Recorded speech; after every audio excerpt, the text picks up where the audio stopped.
Hello everybody, आप सभी का मेरे चैनल पर फिज़िक्स की क्लास चैनल पर स्वागत है।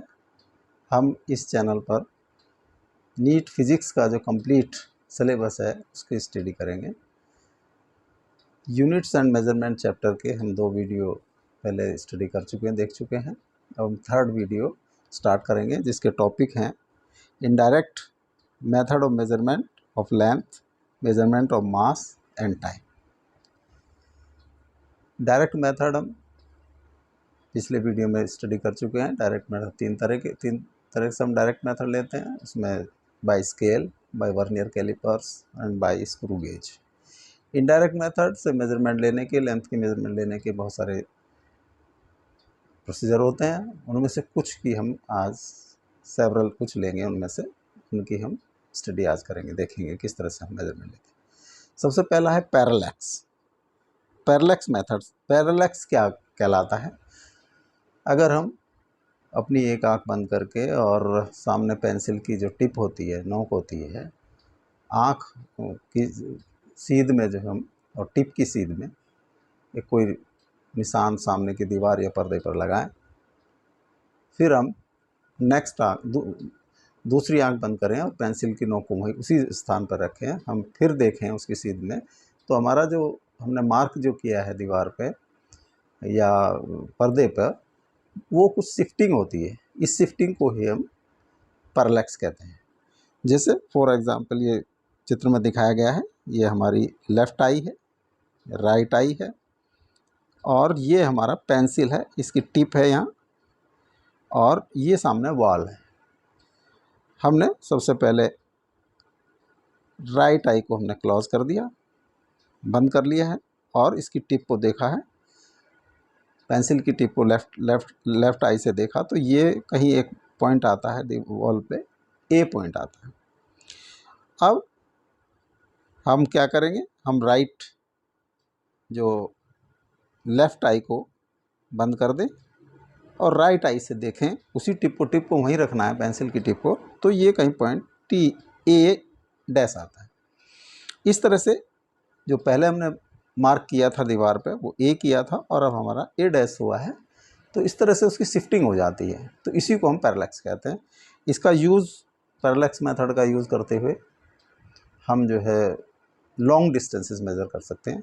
जैसे कोई प्लेनेट है या सैटेलाइट है, उसकी अर्थ से डिस्टेंस, या प्लेनेट या सैटेलाइट का डायमीटर ऑफ द प्लेनेट या सैटेलाइट। सबसे पहले हम डिस्टेंस मेज़र कैसे करते हैं? मान लिया हमें कोई प्लेनेट है पी की डिस्टेंस अर्थ से लेनी है, तो अर्थ पे हम 2 पॉइंट लेंगे, ए और बी। ये जितने डिस्टेंट होंगे, जितने दूर होंगे, उतनी ही एक्यूरेसी अधिक आएगी। अब पास होंगे तो एक्यूरेसी नहीं आएगी, कम आएगी। 2 पॉइंट लेंगे, इनके बीच की डिस्टेंस हम मेज़र कर लेंगे। ये डिस्टेंस सपोज बी है। उसके बाद हम कोई जो फार स्टार, दूर है स्टार, उसको ए पॉइंट से, जो हमारे ऊपर हैं, जस्ट ऊपर हैं, वर्टिकली हैं, उसका कोई भी एक स्टार लेंगे, उसको उसकी तरफ को हम अपने टेलीस्कोप को की जो लाइन ऑफ साइट इंडिकेट करेंगे। उसके बाद लाइन ऑफ साइट टेलीस्कोप को वर्टिकल प्लेन में टर्न करेंगे, और ये जो एंगल है हमारा, और उसको एपी की तरफ डायरेक्ट करने के बाद हम एंगल SAP φ1 θ1 नोट कर लेंगे। नेक्स्ट हम बी पॉइंट पे जाएंगे। टेलीस्कोप को पहले एस को हम ये मान सकते हैं कि बी के ऊपर अबव ही, एस वर्टिकली अबव है, और एस की तरफ को टेलीस्कोप की लाइन ऑफ साइट डायरेक्ट करेंगे। उसके बाद उसको टर्न करेंगे, BP की तरफ ले जाएंगे, और ये जो है SBP एंगल हम मेज़र कर लेंगे। मान लिया ये θ2 है। अब SA, अगर यहाँ से P से हमने वर्टिकल लाइन खींच दी, वो ये वर्टिकल लाइन मान लिया P1 पॉइंट पे मिलती है, P डैश पे, तो P डैश और SA ये वर्टिकल हैं, पैरेलल हैं एक दूसरे के। तो हमारा angle A P P dash this will be theta 1। इसी तरह से एस बी पी एंगल, ये जो हमारा B P P dash angle, ये होगा थीटा 2। इन दोनों का थीटा 1 और थीटा 2 का अगर हम सम कर दें तो थीटा हमारा एंगल आ जाएगा A P B. Angle A P B is equal to theta 1 plus theta 2। ये theta this must should be in radian. उसके बाद अगर हम यहाँ पे देखें, ये हमने एक आर्क बनाई है ए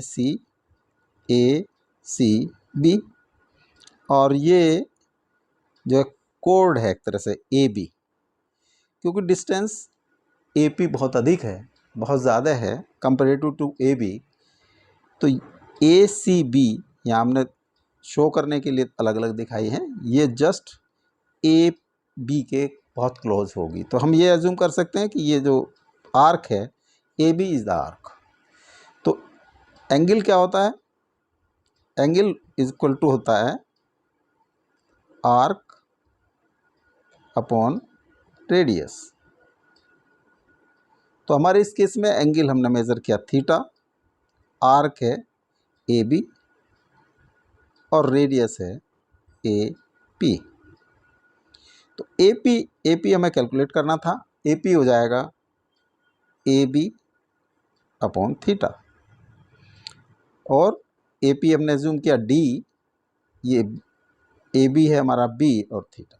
इस फॉर्मूले से हम थीटा को हमेशा रेडियन में रखेंगे, इस फॉर्मूले से हम डी की वैल्यू निकाल सकते हैं। नेक्स्ट है साइज ऑफ प्लैनेट। अगर हमें डी डिस्टेंस मालूम है तो हम इसका डायमीटर, प्लैनेट का डायमीटर निकाल सकते हैं। ये प्लैनेट दिखाया गया है जिसकी बी सी डायमीटर है, ये बी सी जिसकी वैल्यू हमने बी एज्यूम की है। इस हमने सबसे पहले ये अर्थ है, अर्थ पर एक पॉइंट लेंगे, वहाँ से हम टेलीस्कोप सबसे एक्सट्रीम जो इसका प्लैनेट का एक्सट्रीम पॉइंट बी होगा उसकी तरफ डायरेक्ट करेंगे, उसकी लाइन ऑफ साइट को। उसके बाद उसको टर्न करेंगे और टर्न करने के बाद सी की तरफ डायरेक्ट करेंगे ए सी डायरेक्शन में, और हम ये एंगल थीटा कैलकुलेट कर लेंगे। तो थीटा हम मेज़र कर लेंगे। डी हमें मालूम है, अब हमें डायमीटर एज्यूम कर निकालना है, कैलकुलेट करना है, मेज़र करना है। कैसे कैलकुलेट करेंगे? ये हमने बी डी सी आर्क दिखाया है और बी सी जो है ये डायमीटर है। अब क्योंकि डी यानी कि A B comparative to B C बहुत अधिक है, बहुत ज़्यादा है, बड़ा है, तो ये B D C B C के जस्ट क्लोज होगा, तो हम बी सी को आर्क एज्यूम कर सकते हैं, आर्क मान सकते हैं। तो आर्क हम उसी तरह से निकालेंगे, एंगल इक्वल टू वही formula, angle is equal to arc upon radius. Arc is equal to होगा angle multiply by radius. Arc है बी, एंगल है थीटा और रेडियस है डी। इस तरह से हम उसकी जो है डायमीटर प्लैनेट की निकाल सकते हैं, मेज़र कर सकते हैं। नेक्स्ट मेथड है इनडायरेक्ट मेथड में रिफ्लेक्शन और इको मेथड। रिफ्लेक्शन मेथड या इको मेथड में क्या है, अगर हम कोई साउंड करें और साउंड जो है किसी ऑब्स्टेकल से टकराए, हमें जहाँ हम खड़े हैं, जहाँ हमने साउंड किया है कुछ भी, वहाँ से हम ऑब्स्टेकल तक की डिस्टेंस हमें निकालनी है। तो जब हम साउंड करेंगे, वहाँ से जो है जो साउंड वेव है वो ट्रेवल करेगी टुवार्ड्स ऑब्स्टेकल, वहाँ से रिफ्लेक्ट होगी और वापस हम जहाँ खड़े हैं वहाँ पे हमें उसकी इको सुनाई देगी। तो जैसे हमने लिया है कि यहाँ पे मान लिया पिस्टल है, पिस्टल से हमने फायर किया, फायर करने के बाद ये साउंड वेव ट्रेवल करेगी टुवार्ड्स ऑब्स्टेकल। ऑब्स्टेकल पे यहाँ किसी पॉइंट सपोज ए पर टकराएगी और यहाँ से वापस रिफ्लेक्ट होकर वापस जाएगी। ये इसको ये ए है, मान लिया जहाँ हम खड़े हैं वो बी पॉइंट है, तो हमें ए बी की डिस्टेंस निकालनी है। तो सबसे पहले जो टाइम जब हमने फायर किया और जब हमें इको सुनाई दी। इसके बीच में जो टाइम एलैप्स हुआ उसको हम नोट करेंगे।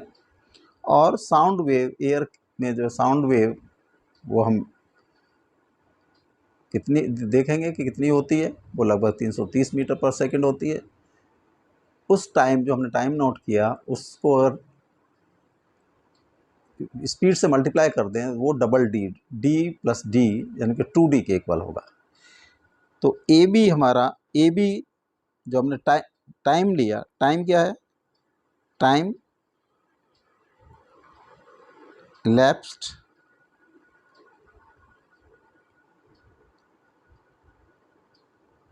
from firing to hear echo, ये सपोज t सेकेंड है। स्पीड ऑफ साउंड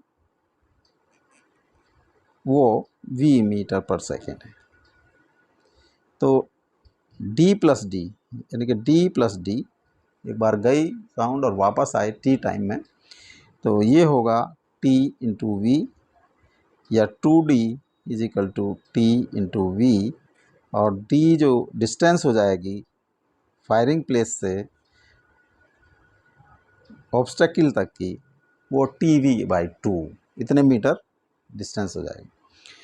अब एक एग्जाम्पल हमने, मतलब यहाँ पे अगर हम कोई रिवर है, रिवर ये फ्लो कर रही है, इस पे कोई एक ब्रिज बना है, ऊंचा ब्रिज है, यहाँ से हमने कोई स्टोन ड्रॉप किया, जब स्टोन पानी से टकराएगा तो उसकी आवाज़ होगी और वो साउंड हमें ब्रिज के ऊपर सुनाई देगी।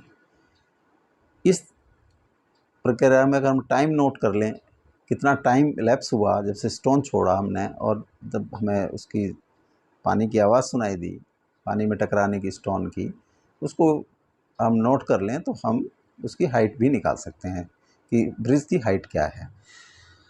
यहाँ पे हम देख सकते हैं कि यहाँ पे एक स्टोन है, दिस इज एक स्टोन, स्टोन को हमने ड्रॉप किया, ये पानी से इस जगह तरह टकराया, यहाँ पे आवाज़ हुई और ये साउंड वेव अपर साइड में, ये sound wave vertical side direction में ऊपर चली गई। ये इसकी हाइट मान लिया h है, जो पानी की टॉप से, और ब्रिज की हाइट h है। तो हम इसका टाइम, जो टाइम लैप्स हुआ जब हमने स्टोन छोड़ा और जब तक जो है वो साउंड हमें सुनाई दी, उसको हम कैलकुलेट कर सकते हैं। तो टाइम मान लिया स्टोन को आने में, नीचे आने में t1 टाइम लगा और साउंड को ऊपर जाने में t2 टाइम लगा। ये t1 प्लस t2 हम नोट कर सकते हैं। तो t1 क्या होगा, t1 time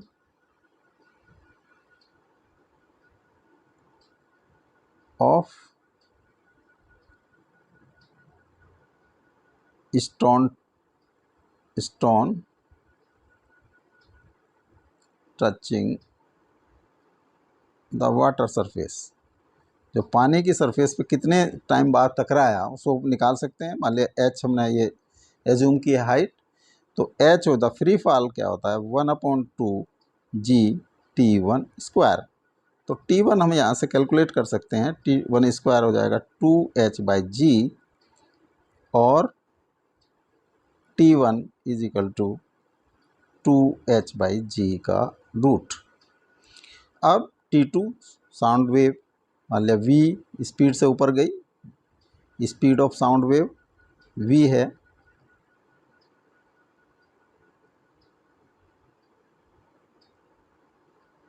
speed of sound wave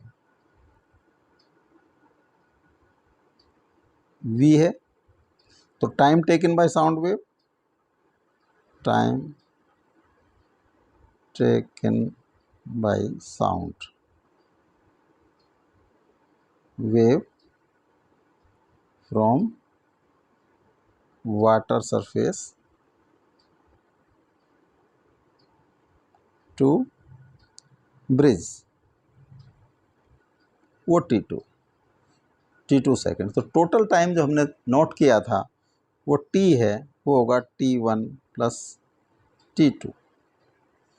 इनकी अगर वैल्यू रख दें तो T1 है 2h/g का रूट और T2 होगा हमारा h/v plus h/v।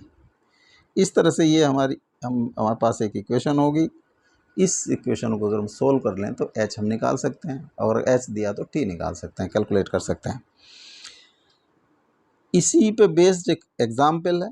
A stone is dropped into the river from A bridge if height of the bridge from highest water level of river is 20 meter. After how much time sound of stone touching the water will be heard from moment of dropping the stone? Take g दिया है 10 metre per second square, speed of sound in air 330 metre per second. पहला option है 2.5 second, second 2.0 second, third है 3.0 second और fourth है 3.25 second. तो हम इसी तरह से जो अभी हमने ऊपर देखा हम T1 निकालेंगे। T1 होगा 2h/g। इसकी हम वैल्यू रख दें 2 × 20/10 under root this is 2 second. अब T2 हम कैलकुलेट करें। T2 h/v, h है 20 मीटर और v है 330 मीटर पर सेकेंड, ये 0.06 सेकेंड। तो टोटल टाइम जिसको क्वेश्चन में पूछा है T1 + T2 = 2 + 0.06 2.06 सेकेंड। इस तरह से हम टाइम निकाल सकते हैं। ये जो है आंसर, ये option B is correct. Next है the laser light amplification by stimulated radiation. इससे हम किस तरह से किसी भी जो हमारा सैटेलाइट है या प्लेनेट है उसकी डिस्टेंस हम किस तरह से कैलकुलेट कर सकते हैं। यहाँ पे हम जो अर्थ स्टेशन से लेज़र बीम फायर करते हैं, वो लेज़र बीम किसी भी जो भी हम जिसकी हमें डिस्टेंस मापनी है, मान लिया यहाँ हमने एग्जांपल मून लिया है, तो वो लेज़र बीम मून से टकराएगी, वहाँ से रिफ्लेक्ट होगी और यहाँ पे हम रिसीव कर लेगा। तो इसमें जो टाइम इलैप्स्ड है बिटवीन ट्रांसमिशन एंड रिसेप्शन उसको हम नोट कर लेंगे। जो लेज़र बीम की स्पीड से मल्टीप्लाई कर देंगे तो ये डबल डिस्टेंस आएगी अर्थ टू मून, क्योंकि एक बार ऊपर लेज़र बीम जाएगी और वापस आएगी। मान लिया ये s ऊपर गई और s ही नीचे आई तो 2s डिस्टेंस होगी। तो टाइम की मल्टीप्लाई अगर स्पीड ऑफ लेज़र बीम की स्पीड होती है 3 × 10⁸ मीटर पर सेकेंड, उससे मल्टीप्लाई कर देंगे तो 2s के इक्वल होगी और s निकालने के लिए हम डिवाइड कर देंगे 2 से। तो अगर टाइम इलैप्स्ड है t मतलब time elapsed between transmission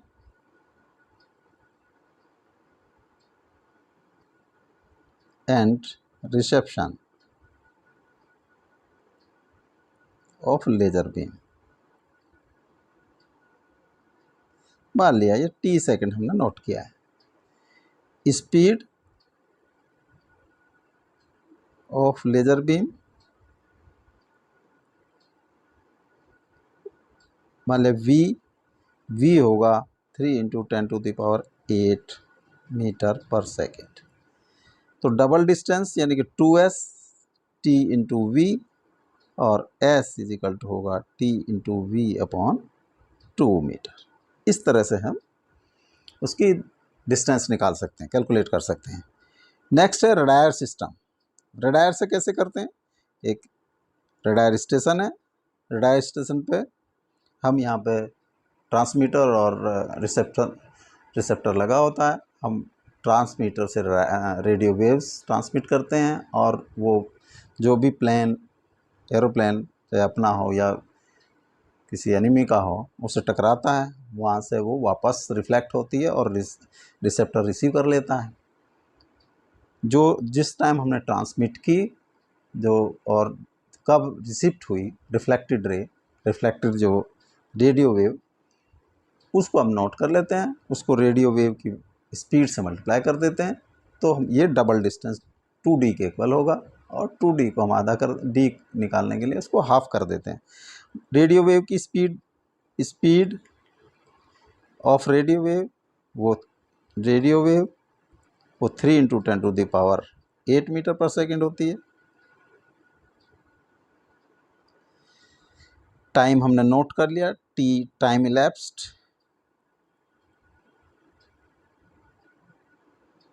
between transmission and reception of radio wave, ये हमने टाइम नोट कर लिया।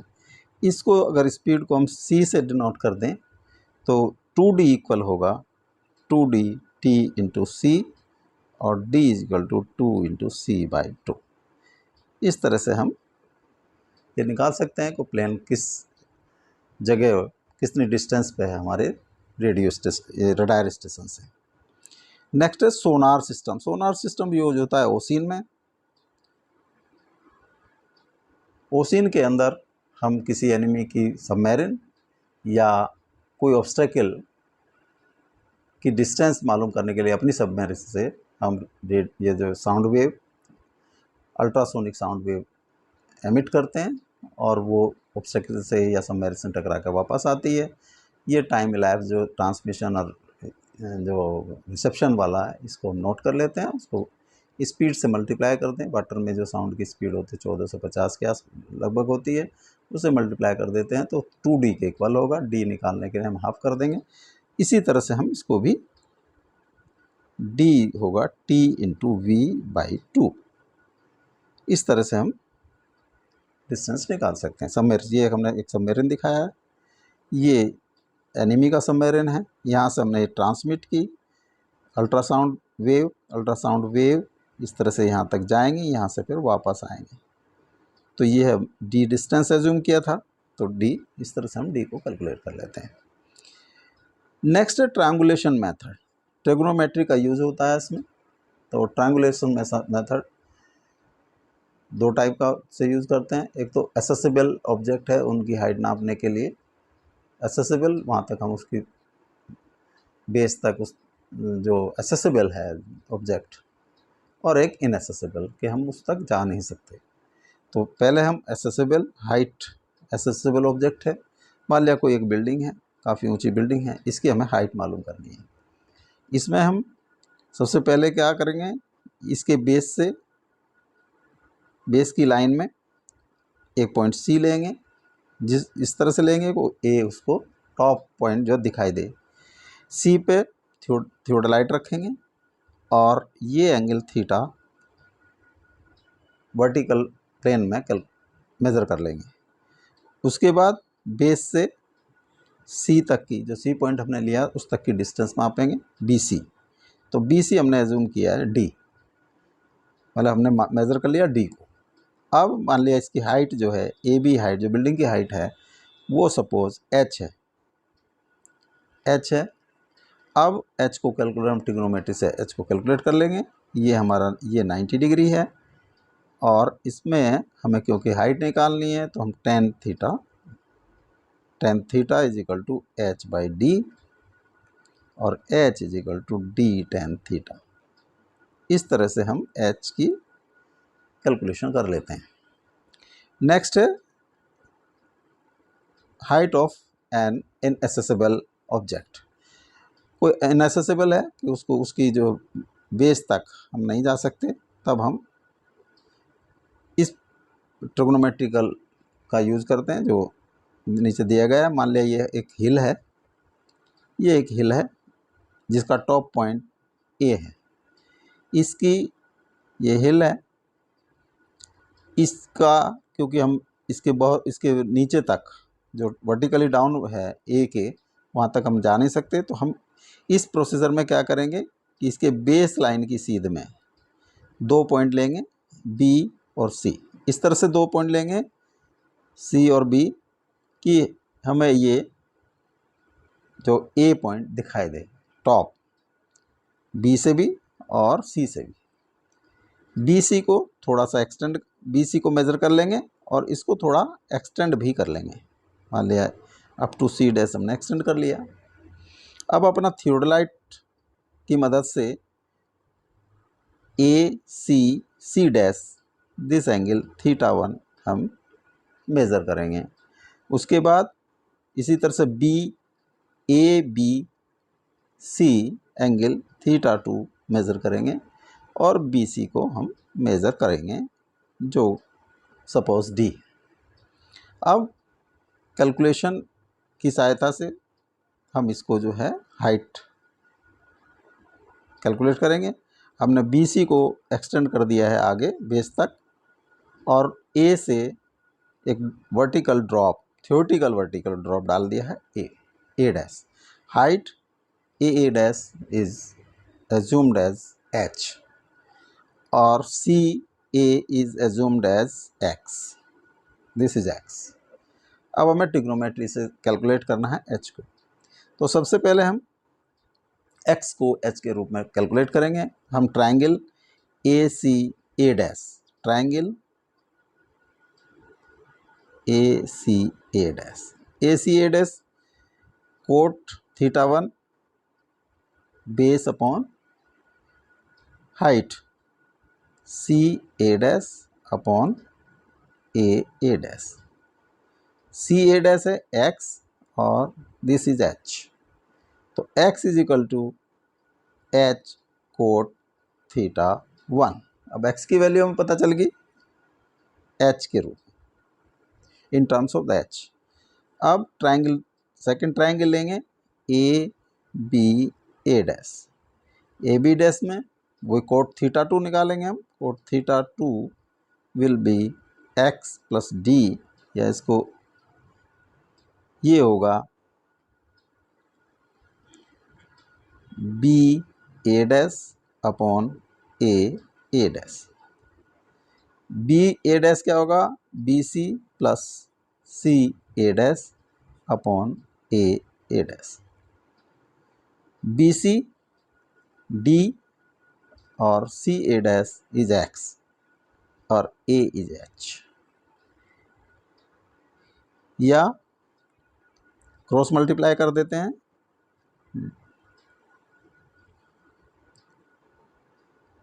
H cot θ2 is equal to D plus x,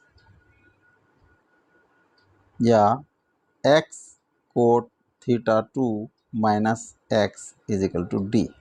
हम एक्स पहले कैलकुलेट कर चुके हैं, कोट θ2 माइनस एच कोट θ1, उसकी वैल्यू यहाँ रख देते हैं डी।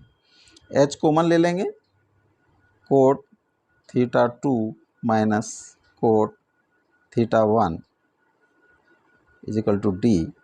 तो H is equal to D upon cot θ2 minus cot θ1। इस तरह से हम बिना बेस तक गए ट्रायंगुलेशन मेथड से हाइट ऑफ हिल मेज़र कर सकते हैं।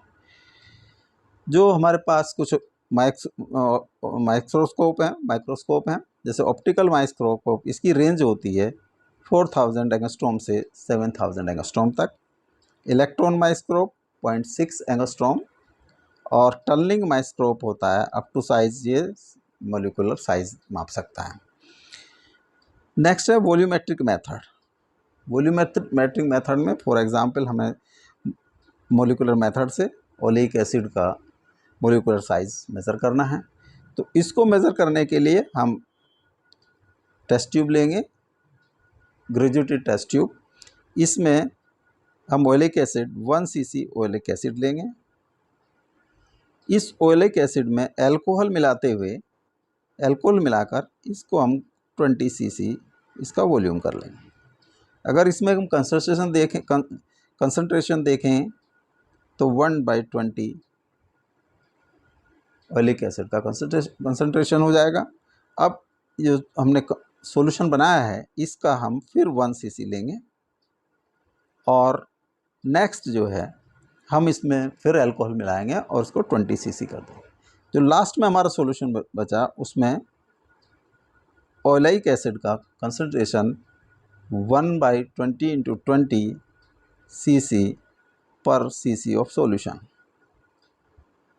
ये हमारा कंसंट्रेशन ऑफ ओलिक एसिड हो गया। अब नेक्स्ट करेंगे, हम एक बड़ा सा टब लेंगे, टब में पानी भरेंगे और इसके वर्टिकल ऊपर की सरफेस पे हम लाइटली स्प्रिंकल कर देंगे लाइकोपोडियम पाउडर। लाइकोपोडियम पाउडर इसलिए करते हैं कि जब हम जो ऊपर हमने सॉल्यूशन बना लिया है 1/20/20 कंसंट्रेशन का, उसको जब इस पर डालेंगे उसकी ड्रॉप्स, तो वो एक फिल्म का रूप ले लेती है। उसके बाद हम ड्रॉपर से जो ड्रॉप डालेंगे, एक ड्रॉप का हम वॉल्यूम कैसे निकालेंगे, ये हम ग्रेजुएटेड आपकी जो है टेस्ट ट्यूब लेंगे, इसमें ड्रॉपर से वाटर लेके ड्रॉपर में वाटर लेके ये वाटर की बूंदे इसमें डालेंगे और उसको काउंट करेंगे। फॉर एग्जांपल अगर हमने मान लिया 50 ड्रॉप्स डाली तो 50 ड्रॉप्स का हमने वॉल्यूम इसमें देख लेंगे। और ये सपोज मान लिया V1 है 50 ड्रॉप्स का, तो 1 ड्रॉप का वॉल्यूम वो V1/50 हो जाएगा। इसको हमने VCC से, ये VCC एज्यूम कर लिया, VCC होगा, एक ड्रॉप का वॉल्यूम VCC है। उसके बाद हम जो हमने लास्ट में ये 1/20/20 का जो सॉल्यूशन बनाया, ड्रॉपर में लेंगे उस सॉल्यूशन को और यहाँ पे काउंट करके ड्रॉप डालेंगे। मान लिया हमने n ड्रॉप डाली, एक ड्रॉप का वॉल्यूम हम नाप पहले मेज़र कर सकते हैं, V कर चुके हैं, V है तो NV वॉल्यूम हमने इसमें डाल दिया है, NV। तो मतलब हमारा ये वॉल्यूम जो हमने इस ड्रॉप किया वो NV। अगर इसमें कंसंट्रेशन इसमें ओलिक एसिड कितना है, तो ओलिक एसिड होगा कंसंट्रेशन से मल्टीप्लाई कर देंगे 1/20 × 20, ये हमारा ओलिक एसिड का वॉल्यूम आ गया।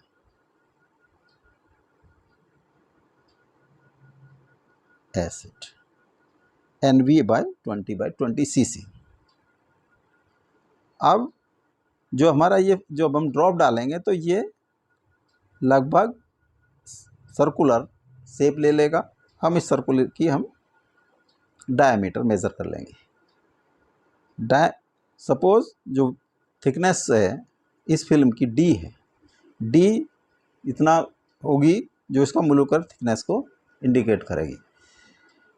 तो जो फिल्म का वॉल्यूम है, volume of film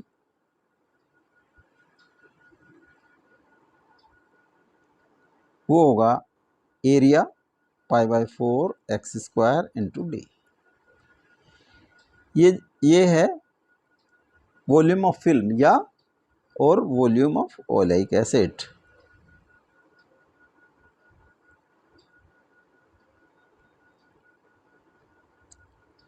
volume of oleic acid हम पहले ही देख चुके हैं, वो होगा NV/20 × 20। इन दोनों को इक्वेट करें हम तो π/4 x² × D = NV/20 × 20। Cross multiply करने के बाद NV × 4/πx² × 20 × 20। इस तरह से ये हम molecular size of oleic acid measure कर सकते हैं। नेक्स्ट है कुछ यूनिट्स हैं लेंथ की, जैसे फर्मी, एक फर्मी होता है 10⁻⁻15 मीटर के इक्वल, एक एंगस्ट्रॉम होता है 10⁻⁻10 मीटर के इक्वल, और नैनोमीटर होता है 10⁻⁹ मीटर, और माइक्रोन होता है 10⁻⁻6 मीटर के। अब लाइट ईयर, जो बड़ी डिस्टेंसेज है उनको लाइट ईयर या 1 एस्ट्रोनॉमिकल यूनिट या पार्सेक में मेज़र करते हैं, तो 1 लाइट ईयर होता है distance travelled by light in 1 year. इसकी वैल्यू होती है 9.46 × 10⁻15 मीटर। इसको हम कैलकुलेट भी कर सकते हैं, जैसे speed of light in vacuum या एयर में 3 इंटू 10⁸ होती है मीटर पर सेकेंड, और second in a year, second in a year में 365 डेज होते हैं, एक डे में 24 आवर्स होते हैं, एक आवर में 60 मिनट होती हैं और एक मिनट में 60 सेकंड होते हैं। अब हम अगर डिस्टेंस यानी कि 1 लाइट ईयर निकालें, distance travelled by light in a year, 3 into 10⁸ into 365 into 24 into 60 into 60, ये आएगा, इसको कैलकुलेट करके 9.46 into 10⁻15 metre. This is 1 light year. इस तरह से हम लाइट ईयर को कैलकुलेट भी कर सकते हैं। नेक्स्ट है एस्ट्रोनॉमिकल यूनिट। एस्ट्रोनॉमिकल यूनिट जो एवरेज डिस्टेंस होती है अर्थ की सन से, उसको हम एस्ट्रोनॉमिकल यूनिट कहते हैं। इसकी वैल्यू होती है 1.496 इंटू 10⁻11 मीटर। नेक्स्ट है 1 पार्सेक। 1 पार्सेक किसको कहते हैं? अगर कोई आर्क है, किसी सर्कल की आर्क जिसकी लेंथ 1 AU के बराबर, एस्ट्रोनॉमिकल यूनिट के बराबर है, और वो आर्क सेंटर पर 1 सेकेंड का एंगल सब्सटेंड करती है, तो जो उस सर्कल की जो रेडियस होगी वो 1 पार्सेक कहलावे। 1 पार्सेक की वैल्यू होती है 3.08 into 10⁻16 metre.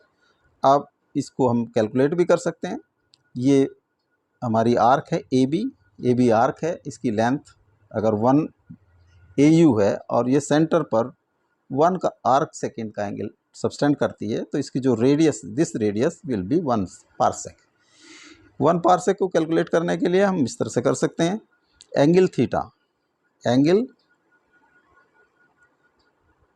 Theta is equal to 1 second, इसको पहले रेडियन में कन्वर्ट करेंगे।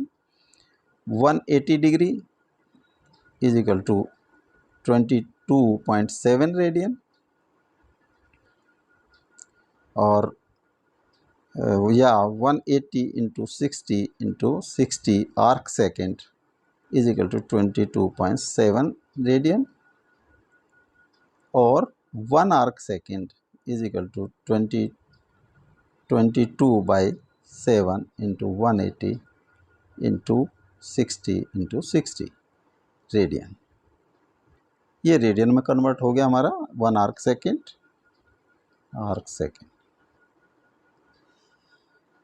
1 AU 1.496 इंटू 10⁻11 मीटर।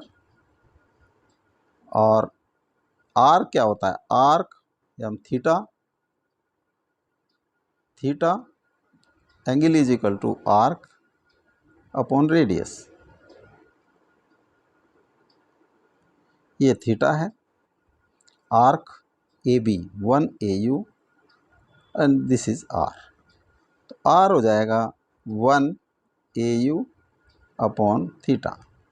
तो 1 AU है 1.496 into 10⁻11 metre upon by 7 into 180 into 60 इसको कैलकुलेट करेंगे तो ये 3.08 इंटू 10⁻16 मीटर आएगा।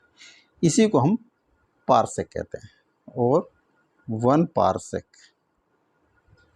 Is equal to 3.08 into 10⁻16 metre. अगर हम पार्सेक AU और लाइट ईयर में कंपैरिजन करें तो 1 पार्सेक सबसे बड़ी यूनिट होती है, is greater than 1 light year is greater than 1 AU। इस तरह से हम इनका कंपैरिजन होता है।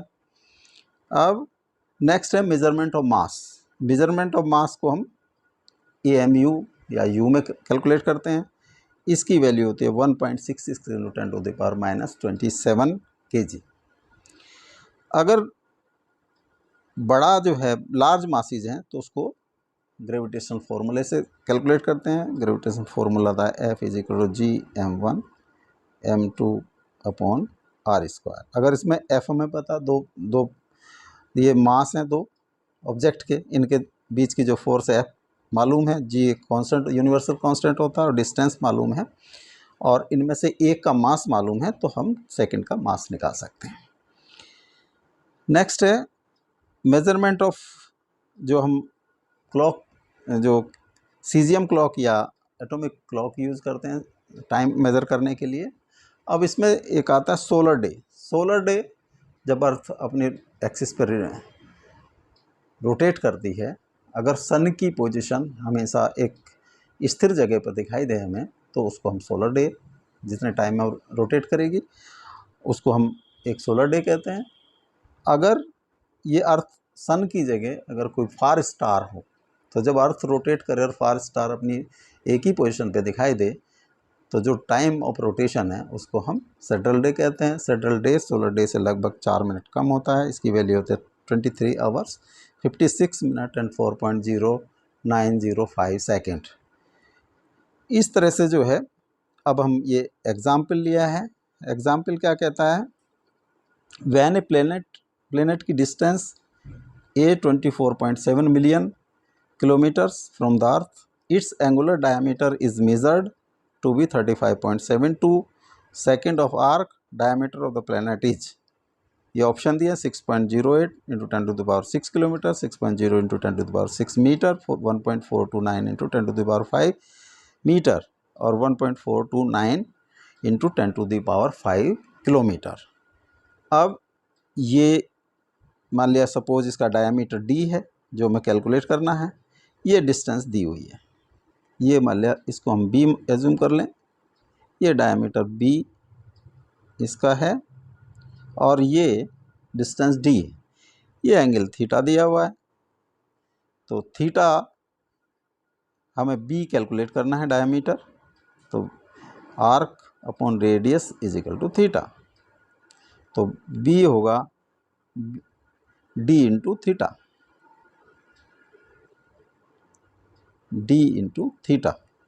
डिस्टेंस और b is equal to distance दिया 824.7 किलोमीटर मिलियन किलोमीटर, 1 मिलियन में 10 टू द पावर 6 होता है, तो डिस्टेंस दी है 824.7 into 10 to the power 6 kilometre, ये 35.72 सेकेंड दिया है। इसको हम जैसे पहले एग्जाम्पल में किया है, हम इसको कन्वर्ट करेंगे रेडियन में, 72 इंटू 22/7 इंटू 180 इंटू 60 इंटू 60। इसको जब कैलकुलेट करते हैं तो ये आता है 1.2429 into 10 to the power 5 kilometre. अब अपने ऑप्शन देखें तो ये option D is correct. Next है a submarine equipped with a sonar, the time delay between generation of the probe wave and reception of its echo after reflection from enemy submarine is found 77 second. What is the distance of enemy submarine? इसकी speed of sound दी है 14,450 metre per second. Answer है 11.165 kilometre, 558.25 kilometre, 55825 metre and 23.300 kilometre. जब submarine से जो ये sonar sound wave जाएगी वो टकराएगी और टकरा के वापस आएगी, तो जो 77 सेकेंड है ये double distance between the submarines चलेगा इस टाइम में। तो वो अगर मान ला डी डिस्टेंस है तो डी का 2d is equal to speed into time, speed और 77, तो डी हो जाएगा 1450 इंटू 77/2 मीटर। ये कैलकुलेट करके आता है 55,825 मीटर। ये डिस्टेंस जो है दोनों सबमरीन्स के बीच होगी। ये आंसर सी इज करेक्ट। अब जो हमारे नेक्स्ट वीडियो के टॉपिक होंगे वो होगा accuracy, precision of instrument and error in measurement. Thank you.